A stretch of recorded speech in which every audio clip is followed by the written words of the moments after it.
जगन्नाथ जी अब शोक में चले गए और कहा जाता है कि महाप्रभु सबकी पीड़ा अपने ऊपर ले लेते हैं, औषधि पाते हैं, अगले 15 दिन दर्शन नहीं होंगे। आज पूरा जगन्नाथ पुरी मानो ऐसा लग रहा है शोक में, देवता भी आकाश से रो रहे हैं सुबह से, समुद्र नारायण भगवान भी आज अब कह रहे हैं कि ये 15 दिन कैसे व्यतीत हो। महाप्रभु जगन्नाथ जी को औषधि दी जाती है। हम ब्रजवासियों के पास राधा नाम से अच्छी औषधि नहीं है। महाप्रभु जी को औषधि दे करके हम लोग जाएं, भाव से गाओ श्री राधे श्री राधे राधे राधे श्री राधे, गाओ श्री राधे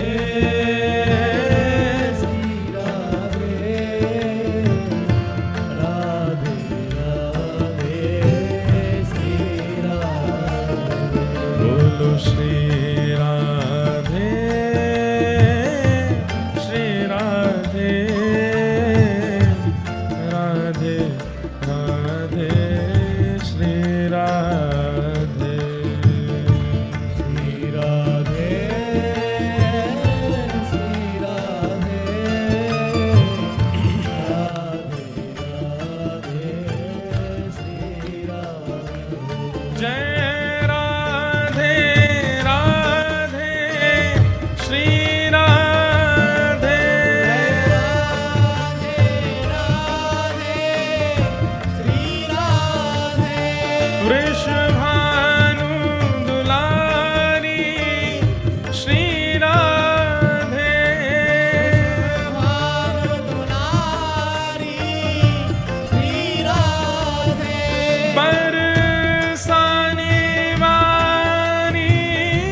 कृष्ण प्राण पियारी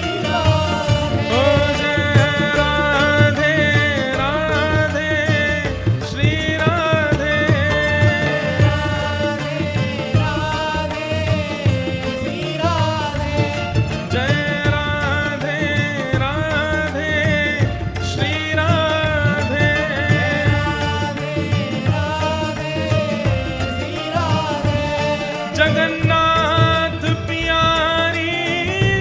राधे, कृष्ण प्राण पियारी श्री राधे,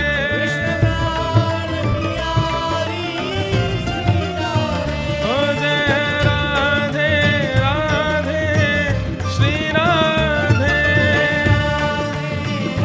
राधे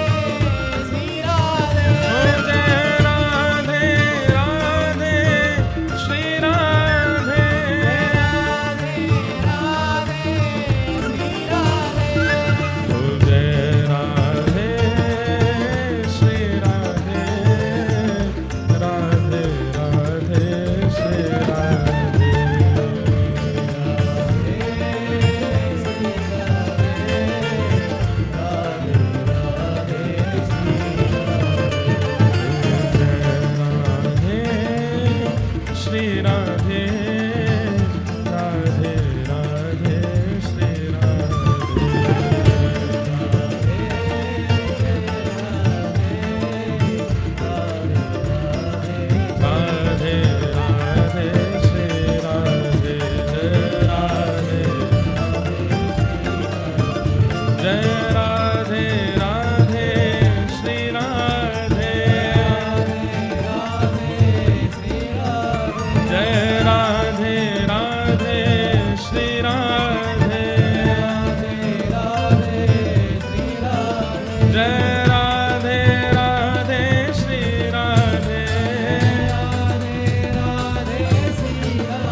ओ जय राधे राधे श्री राधे, राधे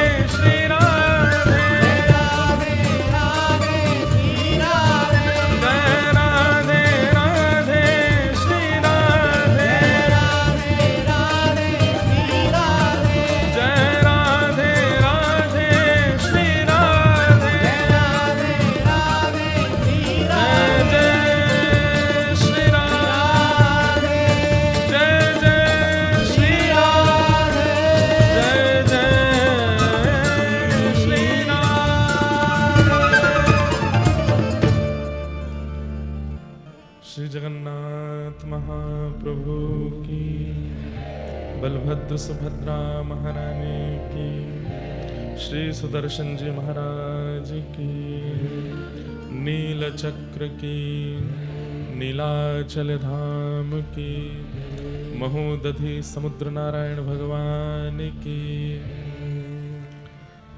साक्षी गोपाल की, देवादिदेव महादेव शंकर भगवान की, सब संतन की, सब भक्तन की, सब विप्रन की, श्री वृंदावन बिहारी लाल की, श्री राधा रमण लाल की, श्री राधा वल्लभ लाल की। जय जय श्री राम, जय जय श्री राम, जय जय श्री राम। परम मंगल में प्रात प्रखलेश्वर, अकारण करुणा वरुणालय भक्तवांशा कल्पतरु, तड़िद्वित विनिंदित पीतांबरधारी श्री बालकृष्ण प्रभु की, महाप्रभु जगन्नाथ की, प्यारे राधा गिरधर लाल की महती कृपा से हम आप सब लोग श्री क्षेत्र पुरुषोत्तम क्षेत्र जगन्नाथपुरी में समुद्र नारायण भगवान के पावन दर्शन करते हुए महोदधि सब महा हैं जगन्नाथपुरी में। महाप्रसाद है, महाप्रभु हैं, सब कुछ महा है यहाँ। ऐसे महोदधि समुद्र नारायण भगवान के तट पर अविराजित होकर के विगत 4 दिनों से सत्संग और महाप्रभु जी के पावन दर्शन का ये सुख, ये आनंद जिसकी कोई तुलना नहीं कर सकता, वो आनंद हम आप सब लोग ले रहे थे। ये हमारा परम सौभाग्य। आज इस उत्सव का विश्राम तो वैसे कल ही हो गया, लेकिन कथा का विश्राम और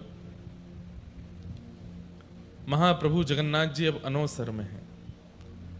कल रात्रि लगभग 2:30 बजे, 2-2:15 बजे पहुंडी करते हुए महाप्रभु जी दक्षिणाभिमुख यात्रा करते हुए श्री मंदिर में विराजमान हुए। और कहते हैं ठाकुर जी पीड़ा में आ जाते हैं, बीमार पड़ जाते हैं, स्नान करके ठाकुर जी को ज्वर आता है। अब शास्त्रीय दृष्टिकोण से देखें, तत्व की दृष्टिकोण से देखें तो भगवान को कोई पीड़ा नहीं हो सकती, ठाकुर जी कभी पीड़ा में नहीं जा सकते। लेकिन एक पीड़ा है जो ठाकुर जी को सताती है, और वो क्या है? हमारी अश्रद्धा, हमारा अविश्वास, हमारे द्वारा किए गए अपराध, वो भी धाम में आके, तीर्थ में आके ठाकुर जी के सन्मुख, उससे ठाकुर जी को पीड़ा होती है। लेकिन महाप्रभु जगन्नाथ इतना प्रेम करते हैं।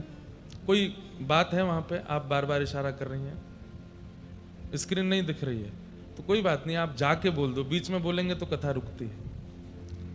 वो अभी भैया सो के नहीं आए होंगे, जिनका कार्य रहता है, आ जाएंगे तो करवा देंगे।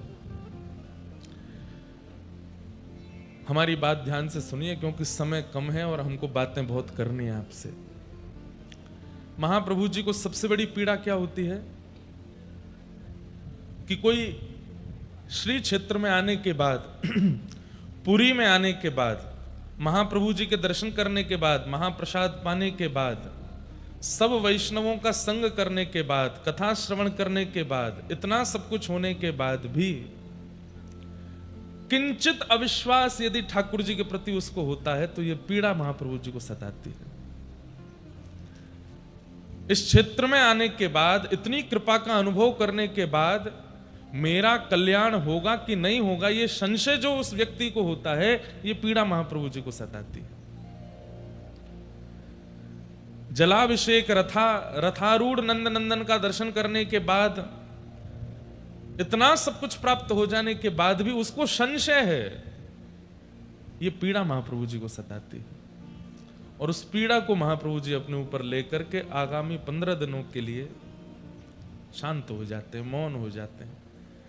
और हमारा जो अविश्वास है, हमारी जो अश्रद्धा है, हमारे जो पाप कर्म हैं, हम जो यहाँ इस तीर्थ में आकर के, इस क्षेत्र में आकर के अशुद्ध क्रिया करते हैं, उन सब क्रियाओं को अपने ऊपर लेकर के उनका उपशमन करने के लिए 15 दिन के लिए महाप्रभु जी औषधि लेते हैं। वो औषधि महाप्रभु जी नहीं लेते, वो हमको देते हैं।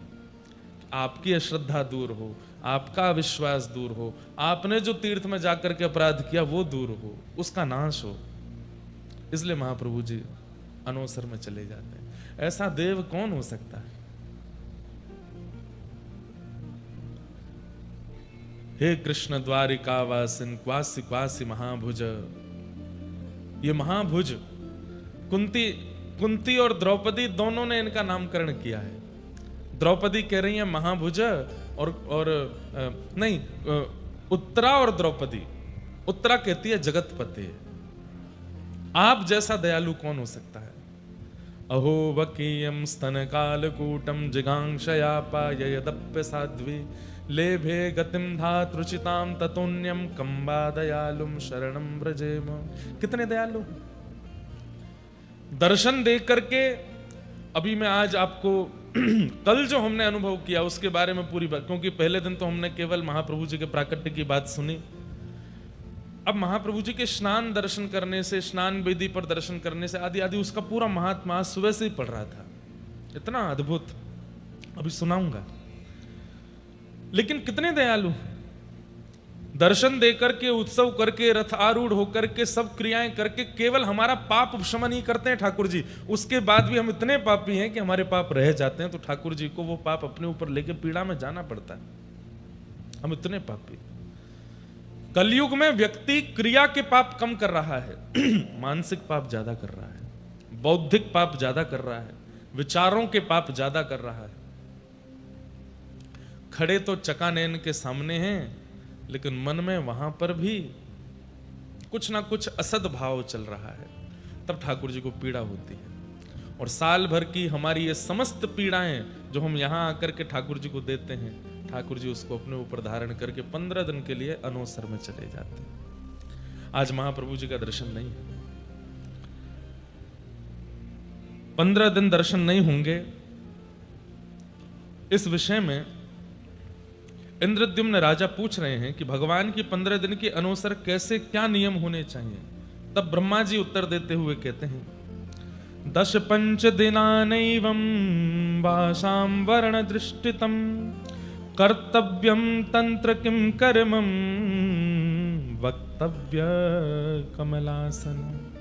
विशेष रूप से पुरी में निवास करने वाले और श्री जगन्नाथ जी की सेवा करने वाले और जिनके घर में भी महाप्रभु जी का स्वरूप विराजमान है, उनको ये बात ध्यान से सुननी चाहिए। जो लोग लाइव सुन रहे हैं वो भी सुनिएगा। 15 दिन स्नान कैसे होगा, ठाकुर जी की सेवा कैसे होगी, इस विषय में कहते हैं कि बांस पत्र बांध कर, जैसे आज ये पीछे बांस के पत्र बांध करके उसमें जगन्नाथ जी की जगह पर श्री नारायण, सुभद्रा जी के स्थान पर भुवनेश्वरी और बलभद्र जी के स्थान पर श्री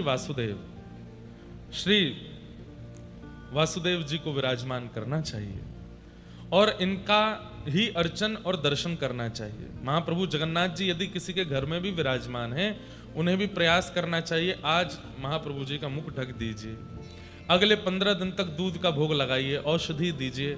ठाकुर जी अन्न सेवन नहीं करेंगे और आगामी 15 दिन तक मंदिर का तो नियम है कि अंदर भीतर दीप भी नहीं जलेंगे, लाइट भी नहीं जलती है, ढोल नगाड़े ताशे नहीं बजते, गीत गोविंद का पाठ भी नहीं होता है, कोई भी ऊंचे स्वर में नहीं बोलता, उत्सव नहीं मनाता, सब एक प्रकार से मौन जैसे रहते हैं। क्योंकि महाप्रभु जी जब नहीं दिख रहे हैं तो फिर हमारे जीवन का अस्तित्व क्या है, इसलिए सब मौन हो जाते हैं, इसलिए सब शांत हो जाते हैं।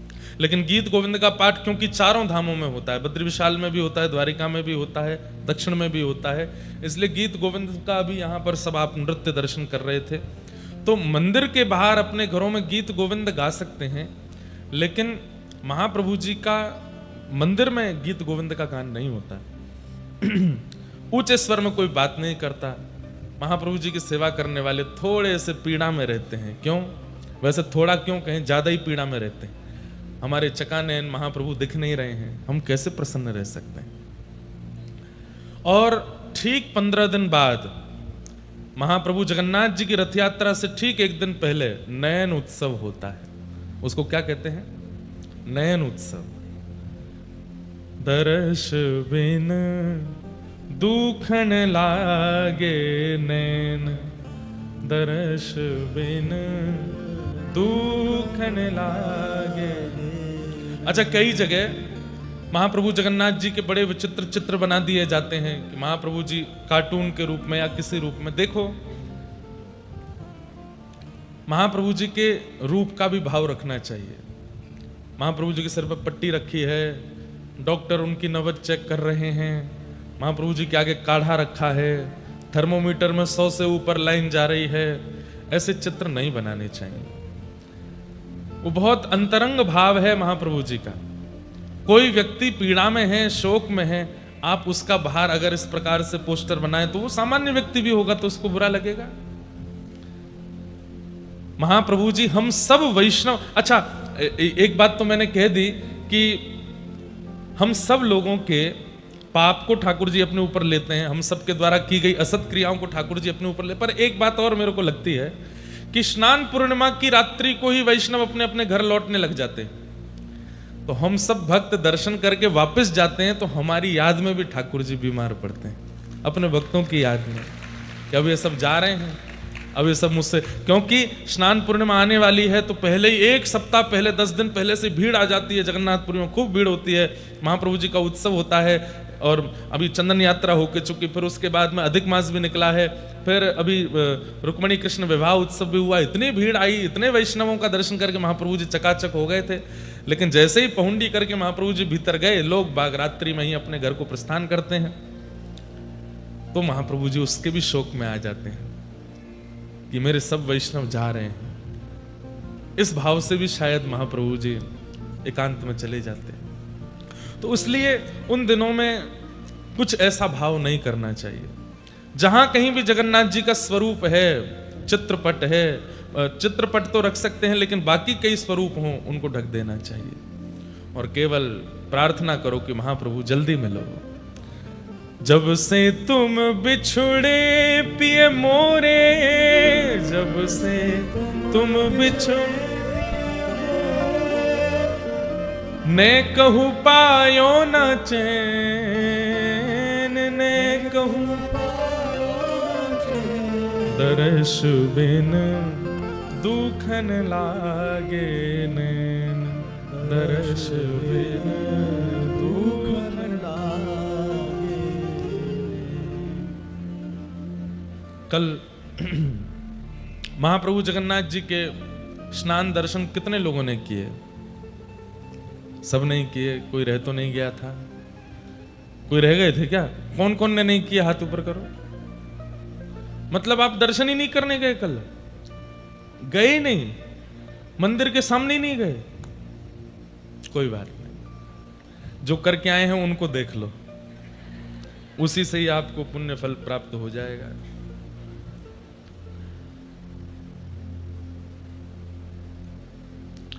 आज हम स्नान पूर्णिमा का थोड़ा रहस्य उद्घाटित करते हैं। कल जो हमने दर्शन किया उसके बारे में स्कंद पुराण में क्या लिखा है, बहुत ध्यान से सुनिएगा।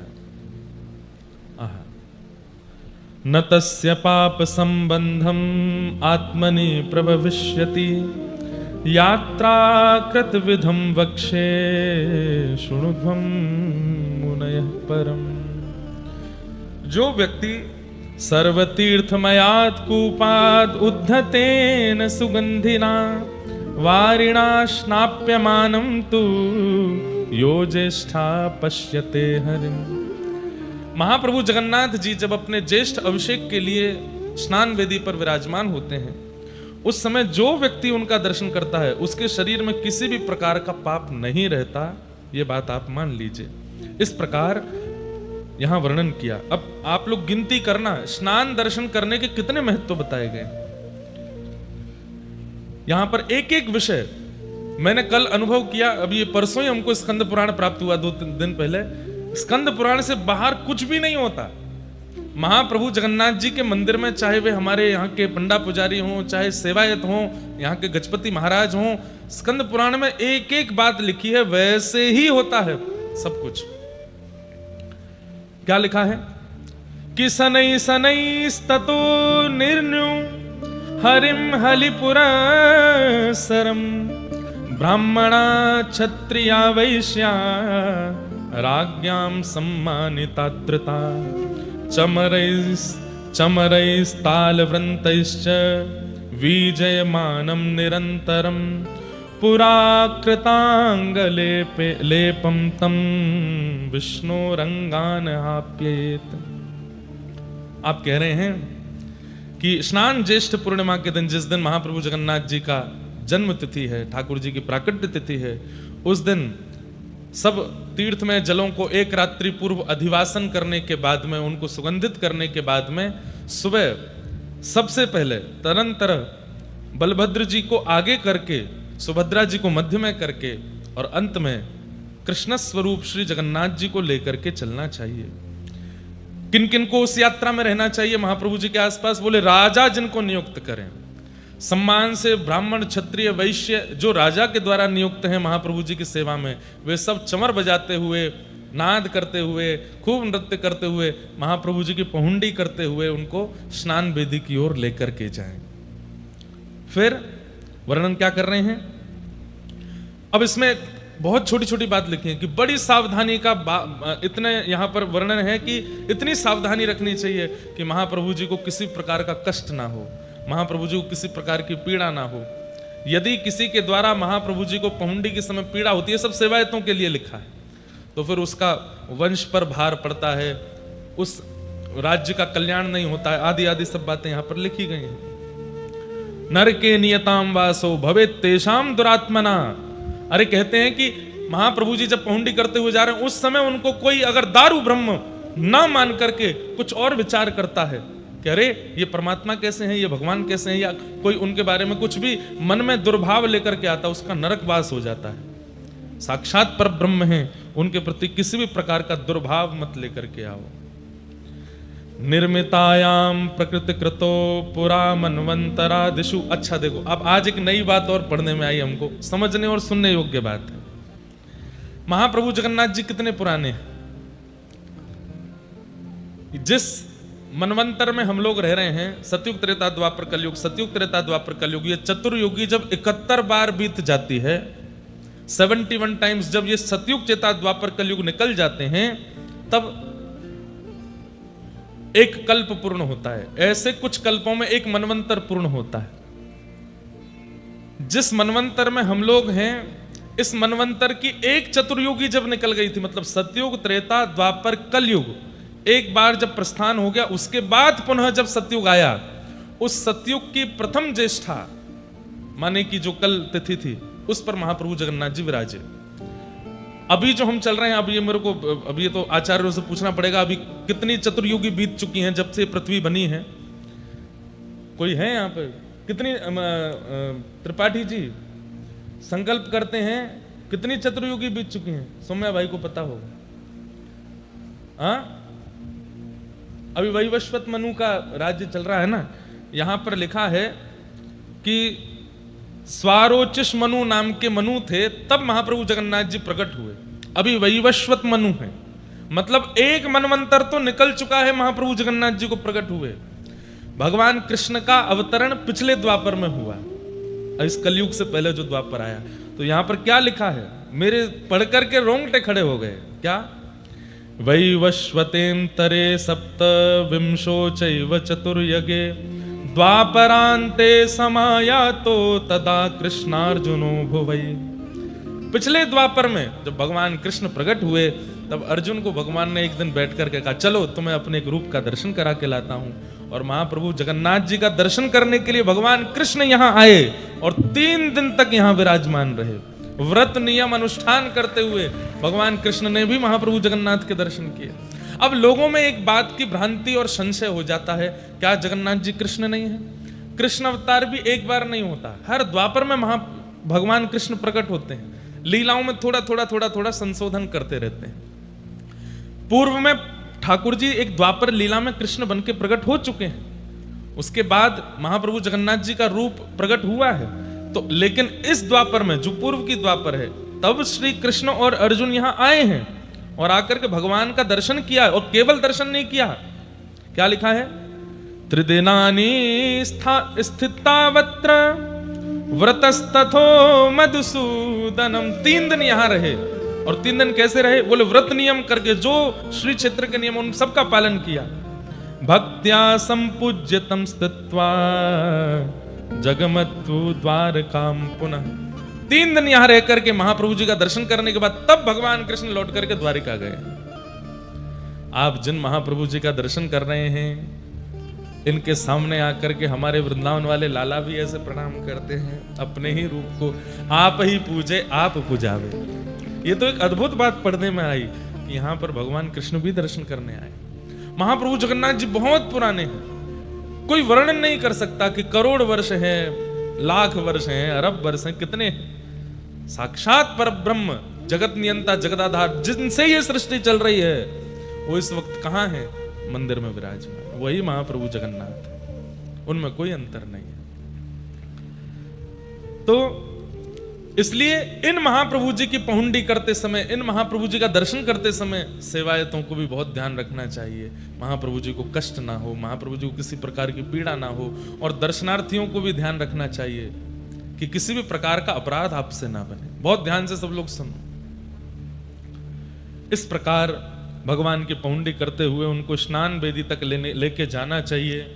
अब आप गिनती करना कि स्नान दर्शन के कितने फल हैं। पहला, स्नाप्यमानम तु पश्यन्ति ये नरास्तत्र संस्थिता गर्भोदकेन स्नपनम न ते पुनर्वाप्युन।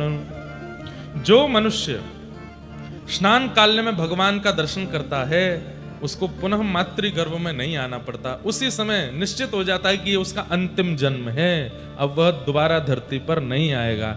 आप में से जितने लोगों ने कल महाप्रभु जी का दर्शन किया, चलो हमने कथाएं कह कह करके महाप्रभु जी के बारे में सुना सुना करके जबरदस्ती खींच खांच के आपको दर्शन कराई दिए, अब पुनर्जन्म नहीं होगा आपका, ये अंतिम जन्म है। इस बात को निश्चित करके जाइए कि अंतिम जन्म है। एक बार हमारे आज जीजा जी आए, गुसाई जी राधारमन लाल जी के, आप हमसे बोले मुझे तो पुनर्जन्म लेना है। मैंने क्यों? बहुत पुरानी बात है, इनको याद भी नहीं होगी, मैं छोटा था। बोले मुझे तो पुनर्जन्म लेना। मैंने क्यों? राधारमन जी को उठाना मिलता हो, राधारमन जी का श्रृंगार मिलता हो, राधारमन जी की आरती सेवा मिलती हो, राधारमन जी को प्रसाद नैवेद्य अर्पित करने को मिलता हो, अष्टयाम सेवा करने को मिलती हो, मंगला से शयन पर्यंत ऐसे कमल नयन राधारमन लाल जी को निहारने को मिलता हो, तो ऐसा पुनर्जन्म मुझे दोबारा चाहिए।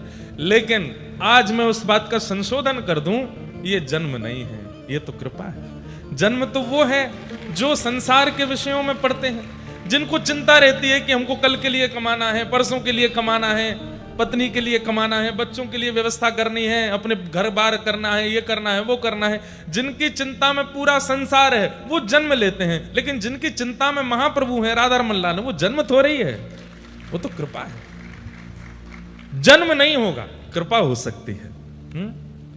हो सकता है कि अगली बार जब आप आओ तो क्या पता महाप्रभु जगन्नाथ जी के ही सेवायतों में कहीं जन्म हो जाए, क्या पता किसी मंदिर में, किसी तीर्थ में द्वारिकाधीश के सेवायतों के यहाँ जन्म हो जाए, क्या पता रंगनाथ के सेवायतों में जन्म हो जाए, क्या पता बद्री विशाल प्रभु के दक्षिण में जो सेवायत हैं शंकराचार्य जी द्वारा नियुक्त, उनके सेवायतों में जन्म, कहीं ऐसी जगह आपका प्राकट्य हो जाए जहां आपको महाप्रभु जी की सेवा मिले, ठाकुर जी की सेवा मिले, तो वो जन्म थोड़े ही है, वो तो कृपा है।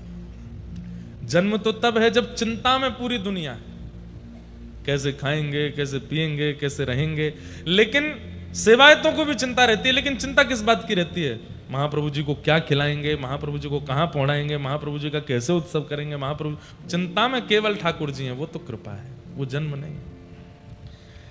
तो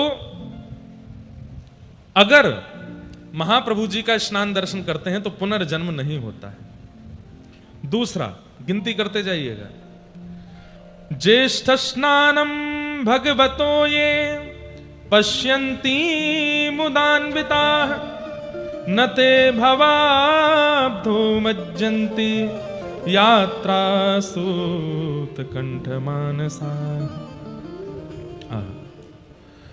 कहते हैं स्नान काल के परम आनंद का उत्सव का पूर्ण हृदय भगवान के ज्येष्ठ स्नान का जो पूर्ण हृदय से दर्शन करता है, वो जीवगण भव सागर में निमग्न होते हैं, खूब आनंद में निमग्न होते हैं। उनके चित्त में चिंताएं नष्ट हो जाती हैं, उनके चित्त में केवल ठाकुर जी के प्रति प्रेम प्रकट होने लगता है। मतलब प्रेम वर्धन करना हो, ठाकुर जी से और प्रीति करनी हो तो ठाकुर जी के स्नान दर्शन करो। फिर अगला तीसरा क्या लिखा है? बुद्ध्य बुद्धि कृतः पुंसाम अनादि पाप संचय तत्क्षणान् नाशमायाति पश्यताम स्नपनम हरे। जो व्यक्ति महाप्रभु जगन्नाथ जी के स्नान का दर्शन करता है, बाल्यकाल से लेकर के अब तक ज्ञात अज्ञात रूप से जो भी पाप हुए हैं सब नष्ट हो जाते हैं, तत्क्षण खत्म हो जाते हैं। चौथा, अब यहां पर 3-4 बात कहने के बाद में लोगों को लगता है ना बड़ा चढ़ा करके बोल रहे हैं, तो यहां पर अब अगले भाव में क्या कह रहे हैं? व्यास जी महाराज लिखते समय कह रहे हैं सत्यम सत्यम पुनः सत्यम। बोले मैं 3 बार कह रहा हूं, सत्यम सत्यम पुनः सत्यम ब्रवमी द्विज पुंगवा सर्व संताप समनः शेष मलनाशनम। मेरी बात को आप बढ़ा चढ़ा करके या अतिशयोक्ति में मत लीजिएगा। सत्यम सत्यम सत्यम, मैं 3 बार सत्य कहकर के बोल रहा हूं कि मैं जो स्नान करते हुए महाप्रभु जगन्नाथ जी के पुण्य बता रहा हूं ये बिल्कुल सत्य है। इससे बड़ा उत्सव इस ब्रह्मांड में कोई नहीं है, महाप्रभु जगन्नाथ जी का स्नान दर्शन करना। स्नपनम श्रीपते ज्येष्ठ्याम यदि भक्त्या विलोकितम प्रायश्चित्त निमित्तानि यानि पापानि सन्ति वे। जो लोग अपने पाप का प्रायश्चित करना चाहते हैं, मतलब अपना पाप याद है मैंने ये पाप किया है और मैं इसका क्या करूं, कैसे करूं, इससे कैसे बचूं, इसका प्रायश्चित क्या करूं, तो बोले प्रायश्चित करने में कुछ समझ ना आ रहा हो कि क्या प्रायश्चित करें, तो ज्येष्ठ पूर्णिमा के दिन महाप्रभु जगन्नाथ जी का स्नान दर्शन कर लो, आपका प्रायश्चित हो जाता है, सारे पापों से आप मुक्त हो जाते हैं। तानि सर्वाणि क्षीयन्ते पश्यताम, 4 हो गए हैं, 5वां बता रहे हैं। तानि सर्वाणि क्षीयन्ते पश्यताम स्नपनम हरे नातः परतरम कर्म यानायासेन मोचनम। इससे बड़ा कोई पुण्य इस सृष्टि में नहीं है। इस बात को श्री व्यास जी महाराज यहां पर वर्णित कर रहे हैं।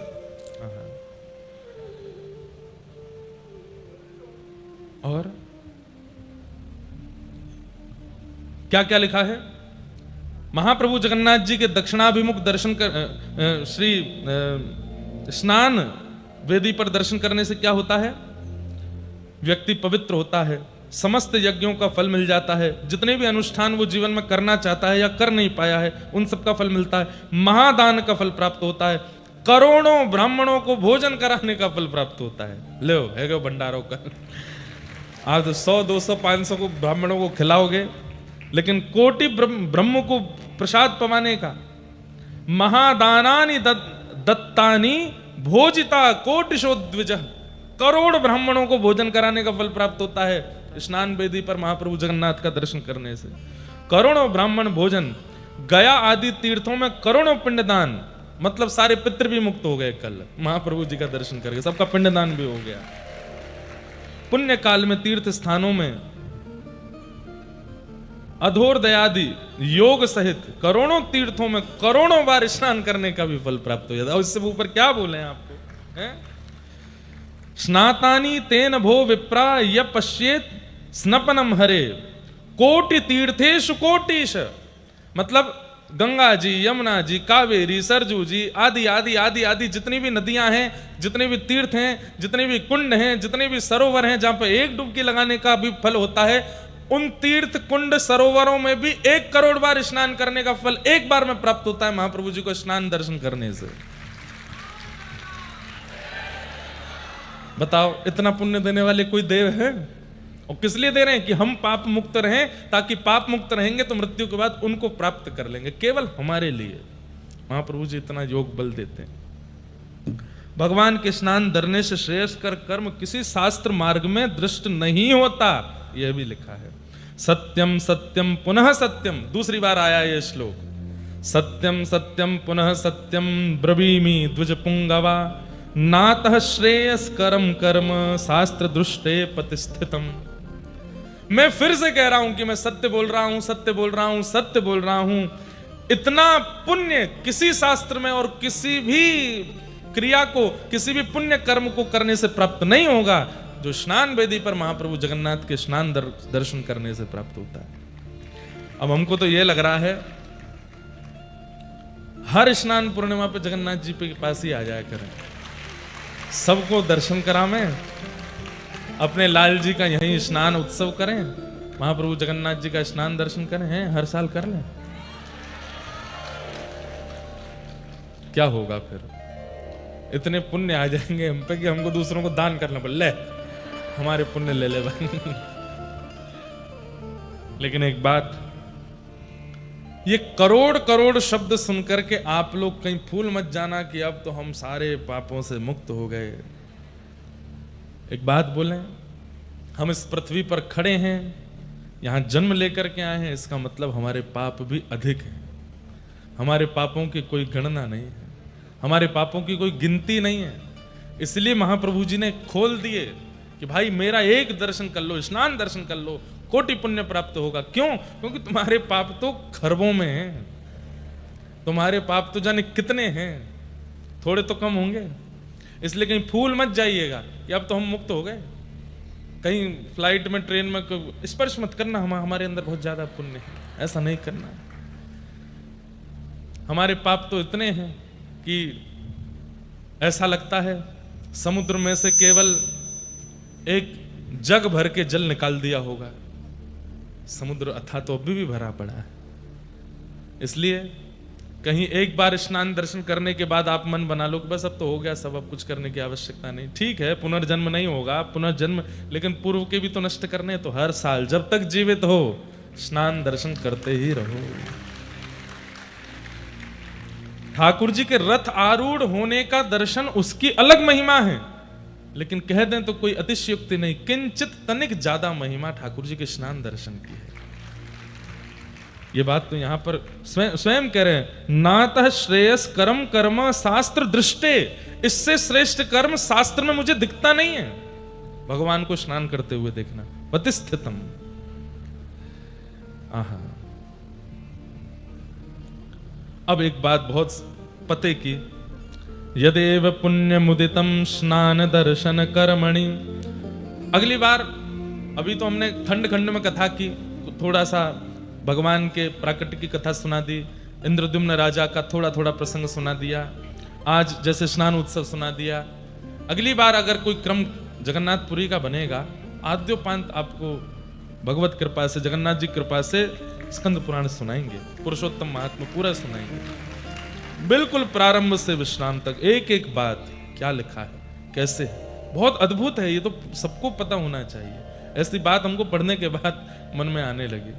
और ये सब कृपा पहले दिन जब यहाँ आए तो यहाँ के गजपति महाराज ने हमको आज्ञा की कि आप स्कंद पुराण की कथा करो, स्कंद पुराण से लेकर के महाप्रभु जगन्नाथ जी का यश कहिए। और ये देख करके इतना सुख मिल रहा है कि कितना सुंदर भाव है। अभी तक जो हम बताते आए उनसे भी लाख गुना सुंदर भाव तो यहां वर्णन है। क्या लिखा है?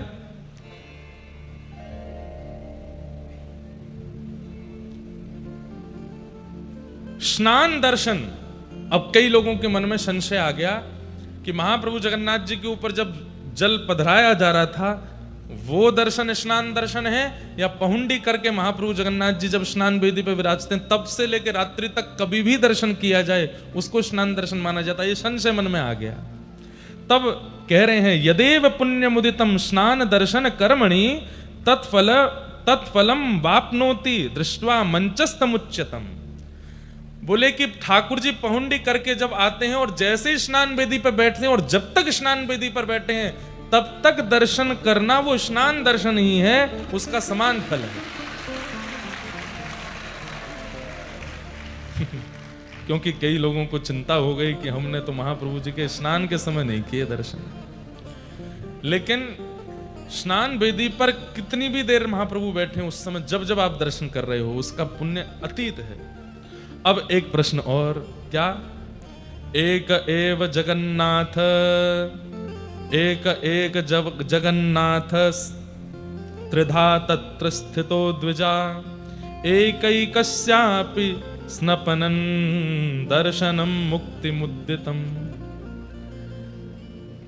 किसी ने महाप्रभु जगन्नाथ जी का जलाभिषेक नहीं देखा, बलभद्र जी का नहीं देखा पर सुभद्रा जी का देखा था, या जगन्नाथ जी का नहीं देखा, सुभद्रा जी का नहीं देखा, बलभद्र जी का देखा था।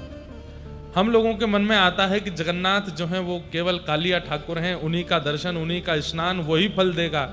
तब कह रहे हैं, बोले तीनों में से किसी के ऊपर भी जलाभिषेक दर्शन या किसी का भी दर्शन मंचस्थ किया हो, मतलब स्नान वेदी पर, कभी कभी भीड़ इतनी ज्यादा, सेवाएं थी, इतने आ गए कि महाप्रभु जी दिख ही नहीं रहे, लेकिन बलभद्र जी दिख गए, तो तीनों में से कोई भी दिख गया हो तो उसका समान पुण्य प्राप्त होता है, बिल्कुल इसमें कोई संशय नहीं है। एक एव जगन्नाथ, ये तीनों जगन्नाथ ही हैं, इनमें भेद मत कीजिए। और जब महाप्रभु जगन्नाथ का स्नान दर्शन कर रहे हो तब क्या बोलना चाहिए? अब ये कल तो नहीं बोल पाए, लेकिन अगली बार आए तो बोलना है। जय स्व राम भद्रेति जय भद्रेति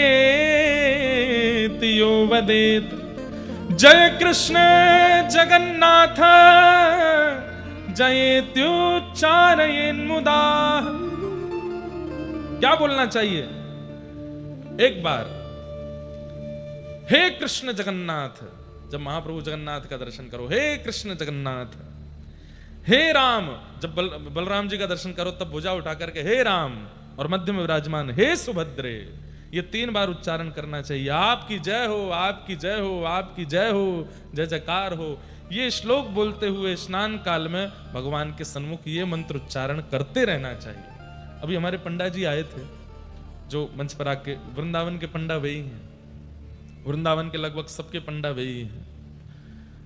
कल जब पहुंडी रात में दर्शन करने गए हम, तो उन्होंने कान में मेरे कहा कि जब ठाकुर जी पहुंडी करके निकलें तब मौन रहिएगा, जब ठाकुर जी सामने से निकलते हैं उस समय मौन रहिएगा, कुछ बोलिएगा नहीं, और हो सके तो केवल महामंत्र का उच्चारण या गुरु मंत्र का या जो आपका मंत्र हो बस वो बोलिएगा। मैंने कहा वैसे ही जब ठाकुर जी सामने आते तो कुछ और निकलता नहीं, जय हो जगन्नाथ की जय हो, यही निकलता है सबके मुख से। लेकिन उनका भाव था कि अपना गुरु मंत्र, अपने इष्ट मंत्र, महामंत्र, कोई भी मंत्र जब ठाकुर जी पहुंडी करके निकले उस समय यदि बोला जाए तो सिद्ध हो जाता है, वो पवित्र तो है ही, हमें उसकी सिद्धि प्राप्त हो जाती है। इस प्रकार महाप्रभु जी के जलाभिषेक दर्शन का फल बताया। अब उस अभिषिक्त जल को पान करने का और उससे स्नान करने का क्या फल है वो बता रहे हैं। क्या कह रहे हैं? भद्रासन में बैठ करके महाप्रभु जगन्नाथ जी के अभिषिक्त जल उसका पान करके उसको सिर पर धारण करना चाहिए, उससे स्नान करना। अब इतना तो मिलता नहीं कि स्नान हो, तो क्या करें, थोड़ा जल पी के जो थोड़ा बच जाए उसको ऐसे अपने सिर पर। अच्छा, ये पीना कैसे चाहिए ये तो किसी को आता ही नहीं है। ठाकुर जी का चरणामृत हो या वो सदैव बंधुओं हाथ में लेकर के इससे मुख स्पर्श नहीं होना चाहिए। ये आप या इतना, एक तो ऐसे मुद्रा बनाइए कि वो इतने में आ जाए और उसको सीधे मुख के अंदर स्पर्श मत कराइए, सीधा डालिए मुंह खोल करके।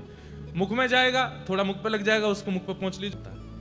लेकिन महाप्रभु जगन्नाथ जी के मंदिर में कुछ झूठा नहीं होता, महाप्रसाद भी झूठा नहीं होता, जल भी झूठा नहीं होता। कल यहाँ पे ठाकुर जी का जो जब पौंडी करते समय जल पीते हैं तो वो पधराया गया, तो हम पीने बोले नहीं मुंह लगा के पीजिए। मैंने कहा झूठ, अरे ये महाप्रभु जी का है, यहाँ पे कुछ झूठा नहीं होता, सब पान कर जाते हैं। पर फिर भी आप लोगों को ऐसे ही उसका पान करना चाहिए और सिर पर धारण कर लेना चाहिए। ऐसे में नहीं हो पाता तो ऐसे लेकर के उसको ऐसे धारण करना चाहिए ताकि हाथ आपका झूठा ना हो, अपवित्र ना हो। महाप्रभु जी के जल, स्नान युक्त जल का सेवन करने से और अपने सिर पर धारण करके उसका स्नान मानने, स्नान मतलब पूरा नहाना नहीं होता, केवल मस्तक पर धारण कर लो, नेत्रों से लगा लो, वक्ष पर लगा लो, ये स्नान है। उसका क्या है पुण्य? अपुत्रामृतवत्सा वा वंध्या वापि लभेत् सुतम् सुभगः सर्वलोकानां निर्धनो धनवान भवेत्। सुभगः सर्वलोकानां निर्धनो धनवान भवेत्। पहला, यदि कोई अपुत्र है, मतलब संतान नहीं है, तो उन पर भगवान कृपा करते हैं। कोई वंध्या है, संतान जन्म नहीं हो रही है, पुत्र जन्म नहीं हो रहा, पुत्री जन्म नहीं हो रहा, उस पर ठाकुर जी कृपा करते हैं। और मात्र पुत्र का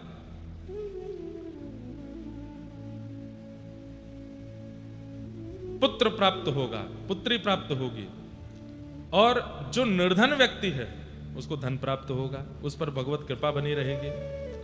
और सर्वलोक प्रिय होगा। वो व्यक्ति ऐसी क्रिया, ऐसे कर्म करेगा कि सबको प्रिय लगने लग जाएगा। इसलिए महाप्रभु जगन्नाथ जी के जलाभिषिक्त जल को पान और उससे स्नान करने का ये फल है। दूसरा क्या कह रहे हैं? गुविर्णी लभते पुत्रम दीर्घायुगुणवत्तरम गंगादिवर्षतीर्थानां स्नानजं फलमाप्नुतात्। अगर कोई गर्भवती माता है, वो यदि उस जल का सेवन करे तो ठाकुर जी का परम भक्त बालक जन्म लेगा। भक्त प्रहलाद, भक्त ध्रुव जैसा बालक प्रकट होगा। और वो बालक अवश्य ही दीर्घ काल तक जीवित रहने वाला होगा, मतलब उसकी अकाल मृत्यु नहीं होगी। महागुणशाली पुत्र प्राप्त होगा। गंगा आदि समस्त तीर्थों के स्नान का फल उस बालक को प्राप्त हो जाएगा जिसका जन्म ही नहीं हुआ है। अगर गर्भ के समय माए इस जल का, ठाकुर जी के अभिषिक्त जल का पान कर ले। फिर क्या लिख रहा है कि कुष्ठ व्याधि युतो यो वै सर्वांग परिलेपयेत नश्यते नात्म संदेहो वाग्मी स्वाच्छस्तको विदः। किसी को कुष्ठ रोग हो गया हो, त्वचा की बीमारी, तो वो यदि ठाकुर जी के उस जल को अपने सर्वांगीण अंग पर लगा ले तो उसका कुष्ठ रोग ठीक हो जाता है और उसको समस्त रोग विनष्ट हो जाते हैं। जो भी रोग होंगे उसके, चर्म रोग हो चाहे भीतर का कोई रोग हो। सबसे बड़ी बात है कि कोई सांसारी रोग तो क्या दूर करना, लेकिन हमारे अंदर जो विषय हैं, जो वासनाएं हैं, संलिप्त हैं, वो नष्ट होने लग जाती हैं। महाप्रभु जी के उस जल का पान करने से निश्चित ही यह पुण्य प्रदायक होता है। नातः पवित्रम भो विप्रा सर्वधुन्य भोपि कर्तितम यत यत कामयते चित्ते एहि कामोस्मिकम तथा। कह रहे हैं कि महाप्रभु जगन्नाथ जी के इस जल को, इस जल की महिमा इतनी है कि कोई पवित्र नदी भी उसकी उपमा को ग्रहण नहीं कर सकता। इतना पवित्र महाप्रभु जगन्नाथ जी का अभिषिक्त जल है, उसका पान करना चाहिए। ऐसे विष्णु स्नानावशेषेण तायेन लभ्यते फलम स्नान दर्शन नजम पुण्यम धर्मात्मा लभते ध्रुवम। कितना पुण्य प्राप्त होता है उसको प्राप्त करने से, इसका तो वर्णन नहीं किया जा सकता। अतएव मनीषी गणों का कथन है कि धर्मात्मा व्यक्ति को स्नान दर्शन जनित पुण्य निश्चित प्राप्त होता है और व्यक्ति को साल में एक बार महाप्रभु जगन्नाथ जी का स्नान दर्शन अवश्य अवश्य अवश्य करना चाहिए।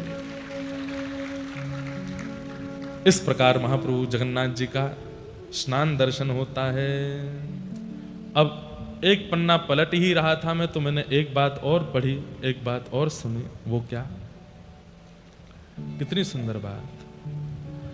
तस्मिन् काले हरिं पश्येत् व्रजन्तं दक्षिणामुखं रामं भद्रं च यो मर्त्यो न स प्राकृत मानुष। महाप्रभु जगन्नाथ स्नान वेदी से जब वापस लौटते हैं, उसको कहते हैं ठाकुर जी पुनः पहुंडी करते हुए जब वापस जाते हैं, उस समय ठाकुर जी दक्षिणाभिमुख यात्रा करते हैं। उस यात्रा का यदि कोई व्यक्ति दर्शन कर रहा है तो वो व्यक्ति सामान्य नहीं है। हमारे जितने भी विप्रगण बैठे हैं, जिनको हम जबरदस्ती खींच के रात में ले गए, हमारे जीजा जी भी बैठे हैं, आइए पंढरीनाथ आए हैं, अलारनाथ जी आए। आज से महाप्रभु जगन्नाथ जी का दर्शन यहाँ से 20 किलोमीटर दूर अलारनाथ में होगा। तो अलारनाथ भगवान के रूप में पधारे। एक यहाँ पर एक वो लगा दीजिए, कुर्सी या सोफा लगा दीजिए, बैठ जाएंगे ठाकुर जी। वाह। श्री चैतन्य महाप्रभु का कथन है कि 15 दिन जब महाप्रभु जी का दर्शन जगन्नाथपुरी में नहीं होता तो समीप में ही अलारनाथ नाम का एक स्थान है, वहां पर महाप्रभु जी विराजमान होते हैं और वहां उनका दर्शन करने से जगन्नाथ दर्शन का फल प्राप्त होता है। बोलो अलारनाथ भगवान की। वाह। आप प्रसाद लाएं हमारे लिए। जय।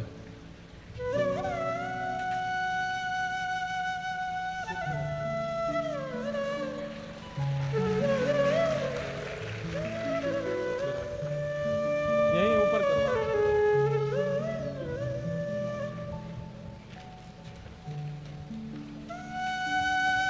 बस यही लगा। विराज जाओ प्रभु।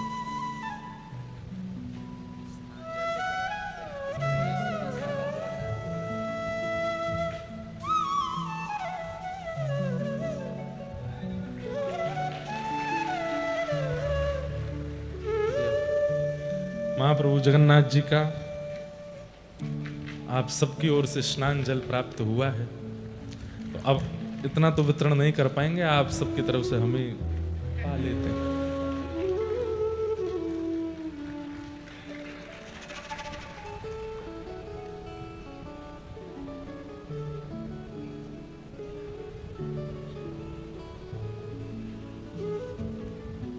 कितनी कृपा करते हैं ठाकुर जी। कल जब हम स्नान दर्शन करने गए थे तो बहुत भीड़ लगी थी, नहीं जा पा रहे थे और स्नान प्रारंभ हो गया था। सामने ही थे ठाकुर जी, लेकिन भीड़ इतनी थी कि दिख नहीं रहे थे, स्नान चल रहा था। और वहां ऊपर से जब स्नान जल लेके पंडा पुजारी सब दौड़ते हैं और जनता उनके पीछे भागती है, नेक जल दो। इतने में ही एक पुजारी जी पंडा जी आए, आके हमारे सामने खड़े हो, जल्दी हाथ करो जल्दी हाथ करो। पीछे पूरा जन सैलाब भाग रहा था उनके पकड़ने, हाथ किए जल्दी आओ, बोले पान कर जाओ, पान किए। मैंने कहा बस मेरे यहाँ यहीं जल प्राप्त हो गया। तो महाप्रभु जी का ऐसा जल प्राप्त हुआ। जो लोग कल पहुंडी दर्शन किए हैं, ठाकुर जी का रात्रि जब वापस प्रस्थान करते हैं तो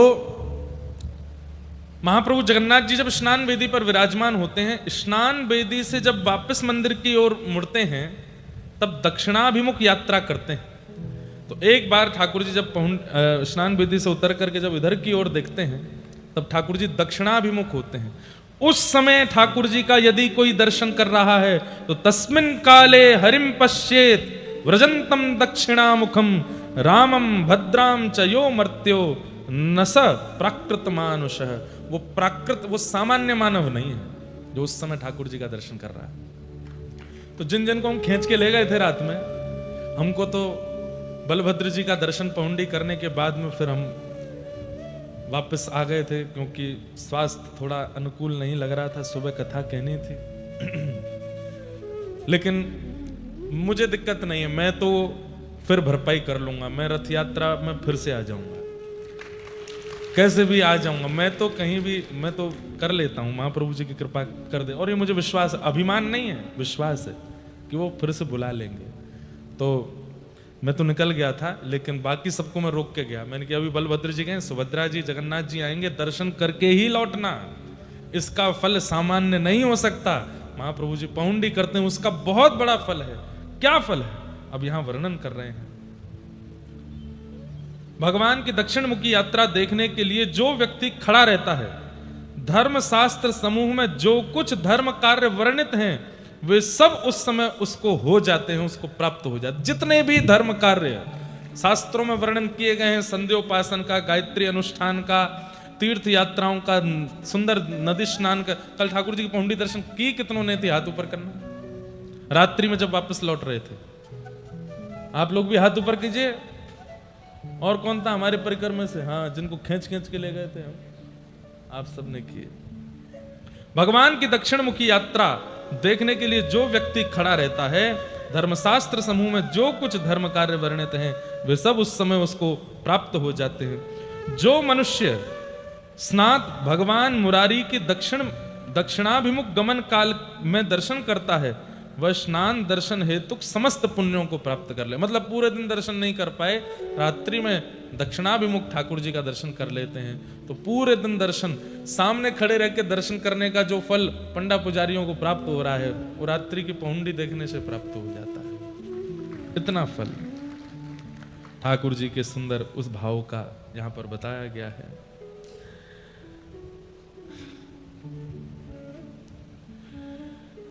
स्नातं मुरारिं यः पश्येत् व्रजन्तं दक्षिणामुखं निराजयित्वा देवेशं रामेण सह भद्रया प्रासादान्तर्प्रवेश्याथ न पश्येद्धि कथंचन एतत्तु विस्तरेण उक्तं पूर्वमेव मया द्विज। बलराम जी और देवी सुभद्रा जी के साथ श्री जगन्नाथ जी निराजन पूर्वक श्री मंदिर की ओर अभ्यंतर में प्रवेश करा के कदापि और दर्शन कराते हुए चले जाते हैं। उसके बाद 15 दिन तक महाप्रभु जी का दर्शन नहीं करना चाहिए, इसकी आज्ञा यहां पर दी गई है। और अब स्नान दर्शन तो हो चुके, ठाकुर जी का अभिषेक जल भी प्राप्त हो गया, अभिषिक्त जल से हमने थोड़ा स्नान भी कर लिया, लेकिन किसी कारणवश स्नान दर्शन भी नहीं कर पाए, पुरी भी नहीं जा पाए, ठाकुर जी के इस मंगलमय भाव का दर्शन नहीं कर पाए, ठाकुर जी का अभिषिक्त जल का हम पान भी नहीं कर पाए। ऐसे अभाग्य हमारे जीवन में थे, तो अब हम क्या करें? बोले प्रतीक्षा कीजिए, 15 दिन बाद महाप्रभु जब आएंगे रथ यात्रा पर होने के लिए, जब रथ पर आरूढ़ होंगे, उस समय रथ पर आरूढ़ हुए गुंडीचा यात्रा कर रहे महाप्रभु जगन्नाथ जी का जो दर्शन कर लेता है, उसको स्नान पूर्णिमा के समस्त दर्शन का फल भी प्राप्त हो जाता है। तो जो लोग अब रह गए वंचित, 15 दिन बाद फिर आ जाइए। महाप्रभु जगन्नाथ रथ यात्रा करते हुए गुंडीचा जाएंगे और फिर 7 दिन वहां विराज करके फिर लौट करके गुंडीचा से वापस मंदिर आएंगे। ठाकुर जी का ये मंगलमय दर्शन जो कर ले उसको भी फल प्राप्त होता है।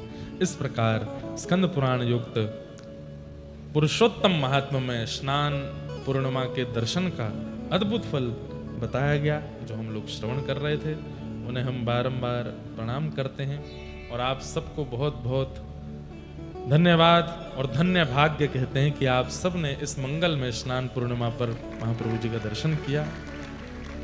आज महाप्रभु जी के दर्शन नहीं हो रहे हैं, आज केवल चित्रपट में ठाकुर जी का दर्शन हो रहा है।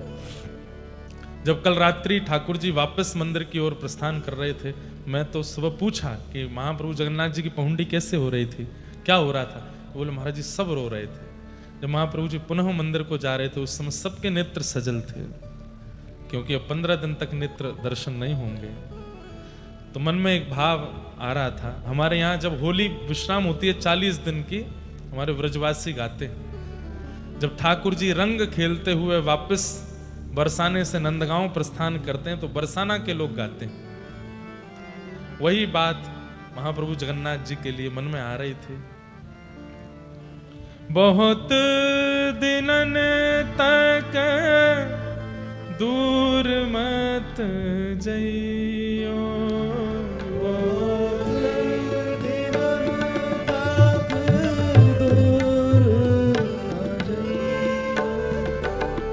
बहुत दिनन तक दूर मत जइयो,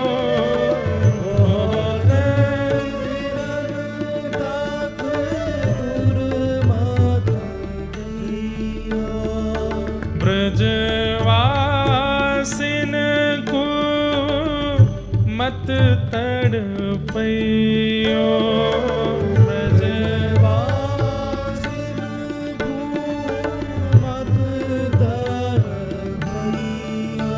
तेरे जाने से तड़पेंगे ब्रज बनिता, तेरे जाने से तड़पेंगे ब्रज बनिता, मत जा रे रंगीले फागुन रसिया, मत जा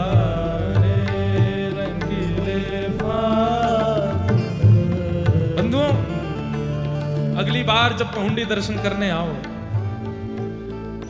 तो महाप्रभु जी के सामने खड़े होकर के कुछ भी पूछ लेना, हे महाप्रभु जी मैं आपको प्रिय लगता हूं, उसी समय देखना वो ताहिया पहनते हैं, सिर पर ऐसा धारण करते हैं। अगर आपने पूछा महाप्रभु जी मैं आपको प्रिय हूं, तुरंत करेंगे हाँ प्रिय हो। और सुनो, क्या मैंने कोई अपराध किया? तो कई बार ठाकुर जी अगर 3 सेकंड तक यदि नहीं हिले तो समझ जाना कोई अपराध किए बैठे हो। महाप्रभु जी वो कह रहे किया तो है, कैसे बताऊं? लेकिन महाप्रभु जी से पूछना, हे महाप्रभु जी क्या मेरे अपराधों को क्षमा करके आप स्वीकार करोगे? तभी देखना ठाकुर जी खूब जोर जोर से ऐसे अपने ताइया को हिलाते हुए चलेंगे। और पहुंडी दर्शन करते समय एक बार इधर तो देखिए, इधर तो देखिए, एक बार तो देख लो। जब महाप्रभु जी सामने से आ रहे हो तब नहीं, जब ऐसे बगल से निकल रहे हो या दूर खड़े हैं एक तरफ का दर्शन हो रहा हो, तब महाप्रभु जी से एक बार कह के देखो, महाप्रभु यहाँ नहीं देखोगे आप, देखना अचानक से महाप्रभु जी ऐसे मुड़ जाएंगे और आपकी ओर देखेंगे, चाहे कहीं खड़े होकर के कह दीजिए। और सबसे बड़ी बात, जगन्नाथ महाप्रभु के नेत्रों की एक विशेषता है, आप इनके सामने कहीं भी खड़े हो जाओ, वहां से आप देखोगे इनको, आपको लगेगा ये आपको ही देख रहे हैं, इनके नेत्र आप पर ही पड़ रहे हैं। कल महाप्रभु जी जब जा रहे थे, मानो पूरा जगन्नाथपुरी सब जगन्नाथ जी के उपासक यही कह रहे हैं, मेरे मन बसिया होरी के रसिया, मेरे मन बसिया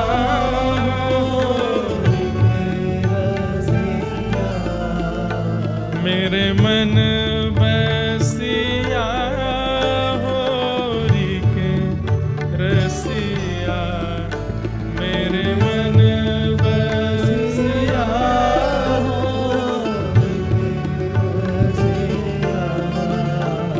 मत जा रे रंगीले फागुन रसिया, मत जा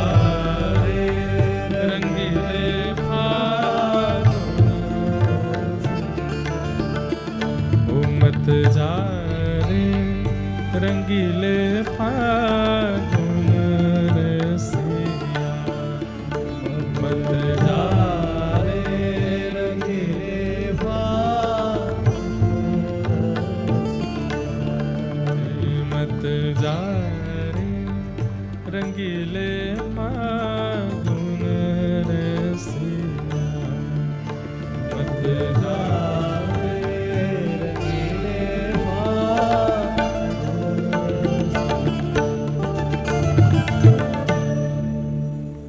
प्रभु जगन्नाथ की। लेकिन आप लोग चिंतित मत हो, 15 दिन व्यतीत होते ही महाप्रभु जगन्नाथ फिर प्रकट होंगे। प्रकट तो वे हैं ही, पुनः आएंगे, रथ आरूढ़ होंगे और रथ आरूढ़ होकर के फिर महाप्रभु जगन्नाथ जी गुंडीचा दर्शन करेंगे। हम पूर्ण प्रयास कर रहे हैं, या तो अगली वर्ष स्नान पूर्णिमा पर या फिर रथ यात्रा पर, दोनों में से किसी भी समय महाप्रभु जी कृपा करेंगे तो पुनः कथा करने के लिए यहाँ उन्हीं तिथि काल में आने का प्रयास। लेकिन रथ यात्रा पर अगर हम आते हैं तो रथ यात्रा पर ही कथा प्रारंभ करें और लौटते रथ तक फिर यहीं रहें, महाप्रभु जी के गुंडीचा में दर्शन करें, ऐसा कुछ क्रम बनाना पड़ेगा। समय सब नियुक्त हो चुके हैं, लेकिन आप सब लोग प्रार्थना करेंगे तो महाप्रभु जी ये कृपा हम सब पर कर देंगे और पुनः अगले वर्ष ये भाव होगा। और स्कंद पुराण युक्त पुरुषोत्तम महात्मा, इसी पर ही हम अगले वर्ष पुनः कथा। वैसे तो कई सारी योजनाएं बन रही हैं, अगले साल जन्माष्टमी की योजना भी बन रही है, अगले साल जनवरी में 3 दिन का और एक क्रम बन रहा है, कभी भी महाप्रभु जगन्नाथ जी बुला सकते हैं। लेकिन बस यही प्रार्थना कि महाप्रभु जी कृपा करें, श्याम सुंदर सदा हमको प्यारे रहे, हम उन्हीं के रहें, वो हमारे रहे, हम उन्हीं के रहें, वो हमारे, बस वो हमारे रहें, हम उन्हीं के रहें, बस यही प्रार्थना है। इसी भाव के साथ आज की कथा को विश्राम देंगे, क्योंकि 3:30 का हमारा विमान है। 1.5 घंटा यहाँ से भुवनेश्वर पहुँचने में लगेगा, तो 2:30 बजे तो हम पहुँचेंगे, अभी निकलते हैं तो, और वो पकड़ के फिर भारत जाएंगे। आगामी कल 1 तारीख है, कल हमारे पूज्य गुरुदेव भगवान पूज्य पिताजी महाराज का प्राकट्य दिवस है। महाप्रभु जगन्नाथ से प्रार्थना वे ऐसे ही स्वस्थ रहें, दीर्घ काल तक हम सब पर कृपा करते रहें। उन्हीं की कृपा से ही ये सब कथाक्रम चल रहा है। कल उनका जन्मोत्सव भी है, तो कल उन्हें प्रणाम करके परसों ऑस्ट्रेलिया प्रस्थान कर जाएंगे। परसों सुबह निकलेंगे, 3 को ऑस्ट्रेलिया पहुंच के 4 तारीख से मेलबर्न में 2 दिन का सत्र, उसके बाद 2 दिन एडिलेड, एक दिन एडिलेड, 2 दिन सिडनी, 2 दिन गोल्ड कोस्ट, इस प्रकार कथाएं क्रम हैं। 21 या 22 जुलाई को वापस भारत आएंगे। उसके बाद प्रयास करके जैसे तैसे भाग दौड़ के मैं उल्टे रथ में तो पहुंच ही जाऊंगा, और महाप्रभु जगन्नाथ जी का स्वर्ण भेष दर्शन करने का भाव रखा है। अब होगा क्या ये तो ठाकुर जी जाने। आएंगे और फिर उसके बाद 27, 28, 29 3 दिन, 26 को भी पहुंच सकते हैं, वो देख लेंगे यहाँ का क्रम कैसा है। 26, 27, 28 या फिर 27, 28, 29 3 दिन गुरु दीक्षा का क्रम श्रीधाम वृंदावन में होगा, और जितने भी रामानुज दास और दासी हैं उन सब से मिलने का भी अवसर उसी काल में रहेगा। वृंदावन फोगला आश्रम में पूज्य बड़े गुरुदेव की कथा चलेगी, और सुबह काल में कथा, संध्या काल में या फिर जो भी क्रम बनेगा कथा, और सब शिष्यों को पहुंचना है वृंदावन। आप लोगों की और हमारी भी प्रथम गुरु पूर्णिमा है एक प्रकार से, तो सब मिलेंगे, बढ़िया प्रेम से वहाँ कुछ चर्चा करेंगे। आल विंदार स्तोत्र पर 2-3 दिन 1-1 घंटा थोड़ा प्रवचन करेंगे। आप सबको वहाँ आना है, और जिनकी दीक्षा होनी है वो सब अपने दीक्षा का क्रम रखेंगे। पहली बात हमारी बहुत ध्यान से हम स्पष्ट, एक तो क्या हम बहुत ज़्यादा उत्तर नहीं देते, इसलिए हम पर बहुत लोग बातें बना देते हैं। कहीं भी किसी भी कथा में कोई पास नहीं लिया जाता, किसी से 1 रुपया भी नहीं लिया जाता। कथा में आने का कोई भी, सुनने का कोई भी दक्षिणा फीस कहीं नहीं लगती है। जहाँ पर भी पास होते हैं वो आयोजक लोगों के होते हैं, जो कथा करा रहे हैं उनके 50 परिवार, 100 परिवार के लोग, 500 परिवार के लोग। तो केवल अब भाई कथा करा रहे हैं तो आगे ऑब्वियस है उनको रहेगा कि हम ही बैठें, तो बस उनका एक विशेष द्वार प्रवेश का रहता है, बैठने का रहता है, बाकी कुछ नहीं होता। दीक्षा के लिए रजिस्ट्रेशन इसलिए होता है ताकि शिष्यों का नाम पता सब कुछ हमारे पास रहे, क्योंकि कालांतर में एक ऐसी एप्लीकेशन भक्तिपथ की बन रही है जो कि गुरु पूर्णिमा पर ही लॉन्च होगी, जिसके द्वारा समस्त रामानुज दास और दासियों से हम डायरेक्ट बात कर सकें, उनसे चर्चा कर सकें, वीडियो कॉल भी कर सकें, मैसेज भी कर सकें। अब जो भी है तो इतनी संख्या में कि कैसे सब, लेकिन लगे हैं 2-4 बढ़िया, वो भी सब रामानुज बालक ही हैं जो एप्लीकेशन बना रहे हैं। लाल जी के दर्शन उस पर हो सकें, सब एप्लीकेशन यूज सब कर सकते हैं, पर उसमें जो शिष्यों को एक कोड वर्ड प्राप्त होगा, उससे बस शिष्य ही उसके अंदर कुछ संप्रदाय और परंपरा युक्त जानकारियां प्राप्त कर सकते हैं। तो उसके लिए रजिस्ट्रेशन जरूरी है, सबका नाम, पता, एड्रेस, फोन नंबर आदि आदि सब आवश्यक है। रजिस्ट्रेशन होंगे, और उन रजिस्ट्रेशन में बिल्कुल फ्री ऑफ कॉस्ट सब कुछ रहेगा। कोई भी व्यक्ति आपसे कहे दीक्षा दिलाने हम करवा देंगे रजिस्ट्रेशन, हमको इतना दे दो, उसकी शिकायत और कर देना आकर के। बिल्कुल इस प्रकार किसी भी फ्रॉड के चक्कर में नहीं पड़ना, पैसे वालों के पैसा दे करके महाराज जी से मिल लो, लाल जी से मिल लो, ये करवा दो, ऐसा कुछ नहीं है। केवल कथा जो होती है उसकी दक्षिणा लगती है, उसका पैसा लगता है, बाकी मिलने का, जुलने का, दीक्षा का, दर्शन का, लाल जी की सेवा का कोई वो नहीं होता है। इसलिए कृपा कर जो भी फ्रॉड होते हैं, फैलाए जाते हैं, इन सब से बचने का प्रयास करो। तो दीक्षा का क्रम होगा 29 तक। 29 की ही रात्रि को फिर न्यूजीलैंड चले जाएंगे, फिर वहां कथा करेंगे। प्रयास कर रहे हैं कि 7 अगस्त लाल जी का हिंडोला उत्सव होता है, वो भारत में ही करने का भाव है। अब कैसे लाल जी कृपा करेंगे वो देखेंगे। अब क्योंकि लगभग 1-1.5 महीना भारत में कथा नहीं है, ये विश्राम है आज। अब भारत में कथा सीधे 29 अगस्त से 10 दिन की, 11 दिन की, 11 ही है ना, 11 दिन की भक्तमाल कथा है श्री जयपुर में गोविंद देव जी की पावन चरण सन्निधि में। 29 अगस्त से लेकर के, और जन्माष्टमी बीच में ही आएगी, हाँ 4 तारीख को जन्माष्टमी गोविंद देव जी के चरणों में ही मनाएंगे, वहीं पर क्रम होगा। हमारे लोकेश जी आए हैं। अब वहाँ जगह तो सीमित है बैठने की, क्योंकि वहाँ इतने बड़े बड़े महापुरुषों की कथा हुई। आप चाहें तो खूब बड़ी बड़ी जगह कर सकते हैं, लेकिन वो स्थान इतना पवित्र है कि कहीं और जाने का मन, कथा करने का, बड़े स्थान पर जयपुर में मन तो नहीं हो रहा है, लेकिन संख्या देखते हुए अब देखते हैं कि आप लोग क्या निर्णय लें। सरसकुंज ठाकुर जी जो आज्ञा करेंगे, फिर वहाँ 11 दिवसीय भक्तमाल श्री जयपुर में करेंगे 29 तारीख से। उससे पहले भारत में कथाओं का क्रम अब नहीं है, बस गुरु पूर्णिमा पर मिलन सत्र रहेगा। बाकी अभी तो सब ऑस्ट्रेलिया में, न्यूजीलैंड में, फिर उसके बाद कहाँ है, कनाडा में, अमेरिका में, दुबई में, इस प्रकार क्रम चलेंगे। फिर सीधे जयपुर में कथा होगी आकर के, और उसके बाद फिर भारत में ही आनंद करेंगे। आप सब लोग खूब प्रेम और भाव से महाप्रभु जगन्नाथ जी को प्रणाम करके अपने अपने स्थान को प्रस्थान करेंगे। हमें बोला गया कि महाप्रभु जी आज पीड़ा में हैं, तो कोई ऐसा कीर्तन पद मत गाइएगा जिसमें नृत्य हो, सब नाचें या कुछ, लेकिन दूर बैठे हैं महाप्रभु जी से, तो बस 2 पंक्ति इसी की गा देते हैं। अहे नील शयन प्रवरमतावरण, प्रवरमतावरण, मुआ